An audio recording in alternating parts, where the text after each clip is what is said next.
नमस्कार, आप देख रहे हैं आवाज इंडिया, देश की भरोसेमंद आवाज। मैं हूं इशिता चक्रवर्ती। आइए एक नजर डालते हैं आज की 20 देश विदेश की बड़ी खबरों पर। भारत और यूरोपीय संघ ने 20 साल लंबी बातचीत के बाद अपने मुक्त व्यापार समझौते पर सहमति जताई है। प्रधानमंत्री मोदी आज यूरोपीय आयोग के अध्यक्ष उर्सुला वॉन डेर लेयन और यूरोपीय परिषद के अध्यक्ष एंटोनियो कोस्टा से मुलाकात करेंगे।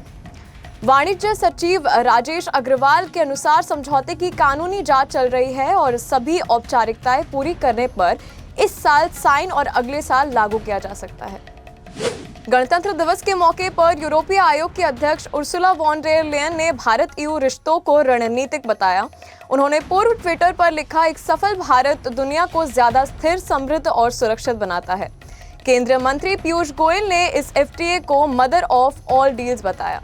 एफटीए में 24 चैप्टर शामिल होंगे, जैसे सामान का व्यापार, सेवाएं, निवेश सुरक्षा और जियोग्राफिकल इंडिकेशन पर भी अलग समझौते की बातचीत जारी है। आज शाम को von der Leyen business event, उपराष्ट्रपति और राष्ट्रपति से भी मुलाकात करेंगी। संयुक्त राष्ट्र में भारत के स्थायी प्रतिनिधि परवथनेनी हरीश ने पाकिस्तान के प्रतिनिधि के बयान का जवाब देते हुए कहा कि उनका एजेंडा सिर्फ भारत और उनके लोगों को नुकसान पहुंचाना है। हरीश ने ऑपरेशन सिंदूर को लेकर पाकिस्तान के झूठे और स्वार्थपूर्ण आरोपों का खंडन किया। उन्होंने बताया कि 9 मई तक पाकिस्तान ने भारत पर हमले की धमकी दी, लेकिन 10 मई को पाक सेना ने लड़ाई रोकने के लिए सीधा संपर्क किया। हरीश ने कहा कि भारतीय ऑपरेशन से कई पाकिस्तानी एयरबेस को नुकसान हुआ, जिसमें रनवे और जले हुए हैंगर की तस्वीरें सार्वजनिक है। राष्ट्रपति भवन में गणतंत्र दिवस के एट होम रिसेप्शन में उत्तर पूर्वी संस्कृति पर आधारित थीम के तहत अधिकांश नेताओं ने पारंपरिक नॉर्थ ईस्टर्न पटका पहनकर सम्मान व्यक्त किया, लेकिन कांग्रेस नेता राहुल गांधी द्वारा पटका न पहनने पर भाजपा ने तीखा विरोध जताया और इसे अपमान बताया। कांग्रेस ने इसे राजनीतिक दुर्भावना करार देते हुए पलटवार किया। नासिक में गणतंत्र दिवस के ध्वजवंदन कार्यक्रम में मंत्री गिरीश महाजन द्वारा डॉक्टर बाबा साहेब अंबेडकर का उल्लेख न करने पर विवाद खड़ा हो गया है। वन रक्षक माधवी जाधव ने इसका तीव्र विरोध किया और कहा, नौकरी चली जाए लेकिन बाबा साहेब का नाम नहीं मिटने दूंगे। सोशल मीडिया पर वीडियो वायरल होने के बाद वंचित बहुजन अखाड़ी के अध्यक्ष प्रकाश अंबेडकर ने भी माधवी जाधव का समर्थन किया और मंत्री महाजन के कृत्य को गंभीर बताते हुए पुलिस में तकरार का इशारा दिया है। ठाणे जिले के कल्याण डोंबिवली में मेयर चुनाव से पहले सियासी हलचल तेज है। उद्धव ठाकरे के शिवसेना के 4 लापता पार्षदों में से एक के बारे में जानकारी मांगने वाले पोस्टर लगाने वाले शिवसेना उबाटा पदाधिकारी रमेश टिके की सोमवार को कथित तौर पर दिल का दौरा पड़ने से मौत हो गई। पुलिस ने मामले की जांच शुरू कर दी है। महाराष्ट्र के उप मुख्यमंत्री और शिवसेना के प्रमुख नेता एकनाथ शिंदे राज्य भर में जिला परिषद और पंचायत समिति चुनावों के लिए प्रचार करेंगे। 5 फरवरी को उम्मीदवारी खत्म हो रही है। मतदान 12 जिले परिषद और 125 पंचायत समितियों में 5 फरवरी को होगी और नतीजे 7 फरवरी को आएंगे। शिंदे 30 से अधिक सभाएं और रोड शो आयोजित करेंगे। कई जिलों में शिवसेना और बीजेपी अलग चुनाव लड़ेंगे, जबकि कुछ सीटों पर गठबंधन होगा। पार्टी ने नगर परिषद और महानगर पालिका चुनावों के बाद अब जिला परिषद चुनावों के लिए भी माइक्रो प्लानिंग शुरू कर दी है। पश्चिम बंगाल में राजनीतिक विवाद तेज हो गया है, जब पूर्व कोलकाता हाईकोर्ट जज और बीजेपी सांसद अभिजीत गंगोपाध्याय ने राज्य में राष्ट्रपति शासन की संभावना का संकेत दिया। उन्होंने कहा कि जल्द ही एक बड़ा घोटाला सामने आएगा, जिससे कानून व्यवस्था की स्थिति बिगड़ सकती है और राज्य भर में विरोध प्रदर्शन हो सकते हैं। बरेली के सिटी मजिस्ट्रेट अलंकार अग्निहोत्री ने गणतंत्र दिवस पर अपना इस्तीफा दिया था। उनके खिलाफ योगी सरकार ने उन्हें निलंबित कर दिया है। अब बरेली के मंडलायुक्त मामले की जांच करेंगे और जांच के दौरान वे डीएम कार्यालय शामली से अटैच रहेंगे। अलंकार अग्निहोत्री ने सरकारी आवास खाली कर दिया और जिला प्रशासन पर प्रताड़ना का आरोप लगाया। निलंबन के बाद शंकराचार्य अविमुक्तेश्वरानंद ने उनसे बात कर उनका मनोबल बढ़ाया और कहा कि धर्म क्षेत्र में उन्हें और बढ़ावा मिलेगा। United forum of bank unions ने 5-डे वर्क वीक लागू करने की मांग को लेकर आज देशव्यापी हड़ताल का ऐलान किया है।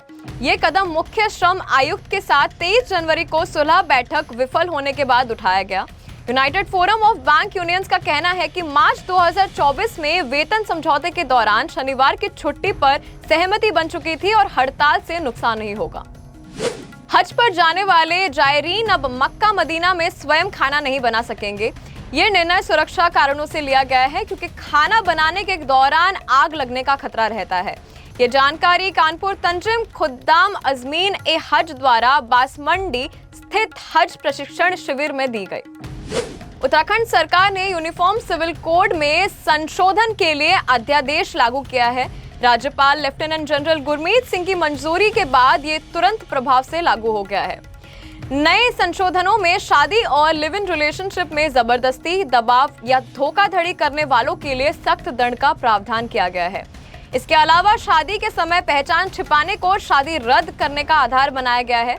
सरकार का कहना है कि कदम यूसीसी को साफ, प्रभावी और नागरिक अधिकारियों की सुरक्षा में मजबूत बनाने के लिए लिया गया है। एक नए अध्ययन के अनुसार अगर प्लास्टिक का वर्तमान खपत ट्रेंड जारी रहा तो आने वाले वर्षों में इससे होने वाली बीमारियों की संख्या दोगुनी हो जाएगी। The Lancet planetary health journal में प्रकाशित इस शोध में कहा गया है कि प्लास्टिक सिस्टम से निकलने वाली ग्रीन हाउस गैस, जहरीले केमिकल और हानिकारक कण 2040 तक 2016 की तुलना में स्वास्थ्य पर दुगना प्रभाव डाल सकते हैं। जम्मू और कश्मीर में भारी बर्फबारी के चलते जम्मू श्रीनगर राष्ट्रीय राजमार्ग नवयुग टनल के अंदर और आसपास बंद कर दिया गया है। इसके कारण जम्मू से श्रीनगर और श्रीनगर से जम्मू की ओर कोई भी वाहन मार्ग की आवाजाही नहीं हो सकती। अधिकारियों ने यात्री और वाहन चालकों से NH-44 के मार्ग का प्रयोग न करने की सलाह दी और स्थिति सामान्य होने तक इंतजार होने की अपील की है। अमेरिका के उत्तर पूर्वी हिस्से में भयंकर बर्फबारी और सर्दी का तूफान आया है। तापमान -31 डिग्री सेल्सियस तक गिर चुका है। इस तूफान और ठंड की वजह से अब तक कम से कम 25 लोगों की मौत हो चुकी है। आरकानसस से न्यू इंग्लैंड तक 2100 किलोमीटर के इलाके में बर्फ जम गई है और कई राज्यों में हाई अलर्ट जारी किया गया है। आईसीसी T20 विश्व कप 2026 में स्कॉटलैंड को बांग्लादेश की जगह शामिल किया गया है। टीम की कप्तानी अनुभवी रिची बैरिंगटन संभालेंगी। मुख्य टीम में 15 खिलाड़ी हैं, साथ ही 2 ट्रैवलिंग रिजर्व और 3 नॉन ट्रैवलिंग रिजर्व रखे गए हैं। स्कॉटलैंड ग्रुप सी में खेलेंगे और उनका सामना वेस्ट इंडीज, इंग्लैंड, इटली और नेपाल से होगा। टीम अपने सभी लीग मैच भारत में खेलेगी। बॉक्स ऑफिस पर धमाल मचाने वाले फिल्म बॉर्डर 2 के अभिनेता वरुण धवन अब एक अलग वजह से चर्चा में है। उनका वीडियो मुंबई मेट्रो में लोहे के रॉड पर पुल अप करते हुए वायरल हुआ। Mumbai metro operation corporation limited ने इसे अपने इंस्टाग्राम अकाउंट पर शेयर करते हुए चेतावनी दी कि मेट्रो में हैंडल सिर्फ सुरक्षा के लिए है और उस पर लटकना खतरनाक है। प्रशासन ने बताया कि ये मेट्रो रेलवेज एक्ट 2002 के तहत अपराध माना जा सकता है और सार्वजनिक जगह पर उपद्रव या संपत्ति को नुकसान पहुंचाने पर जुर्माना या जेल हो सकती है। प्रशासन ने सभी प्रवासियों से सुरक्षित और जिम्मेदार यात्रा करने का आग्रह किया है। बॉलीवुड एक्ट्रेस वाहिदा रहमान ने म्यूजिशियन AR रहमान के कम्युनल बायस बयान पर प्रतिक्रिया दी। उन्होंने कहा कि वह ऐसी चीजों में दखल कम देती है और इस उम्र में शांति बनाए रखना उनकी प्राथमिकता है। वाहिदा ने कहा, ये छोटी चीजें हर देश में होती हैं, हमें इसमें इन्वॉल्व क्यों होना चाहिए? बस खुश रहो, ये मुल्क हमारा है। बॉर्डर 2 ने सिर्फ 4 दिनों में भारतीय बॉक्स ऑफिस पर लगभग 200 करोड़ रुपए का कलेक्शन कर धमाल मचा दिया। सनी देओल का नया अवतार और उनके एक्शन व डायलॉग्स दर्शकों को खूब भा रहे हैं। आहान शेट्टी, वरुण धवन और दिलजीत दोसांझ ने भी शानदार प्रदर्शन किया। फिल्म में एक ऐसा किरदार है जिसे पहले लोग कमजोरी समझते थे, लेकिन दर्शक इसे सनी देओल की सबसे बड़ी ताकत बता रहे हैं। यही किरदार फिल्म की एंडिंग में भी महत्वपूर्ण भूमिका निभाता है। जनवरी का आखिरी हफ्ता सिनेमा लवर्स के लिए खास होने वाला है। इस हफ्ते कई बड़ी फिल्में रिलीज हो रही है, जिनमें रानी मुखर्जी की मर्दानी 3 भी शामिल है। मर्दानी 3 एक एक्शन क्राइम थ्रिलर है और ये मर्दानी फ्रेंचाइज की तीसरी फिल्म है। रानी मुखर्जी इस बार फिर डीसीपी शिवानी शिवाजी रॉय के रूप में नजर आएंगी, जो 93 लड़कियों के लापता होने के केस की जांच करती है और भिखारी माफिया सिंडिकेट से निपटती है। फिल्म 30 जनवरी को सिनेमाघरों में रिलीज होगी। अब तक के लिए बस इतना ही। आप बने रहे और देखते रहे आवाज इंडिया, देश की भरोसेमंद आवाज।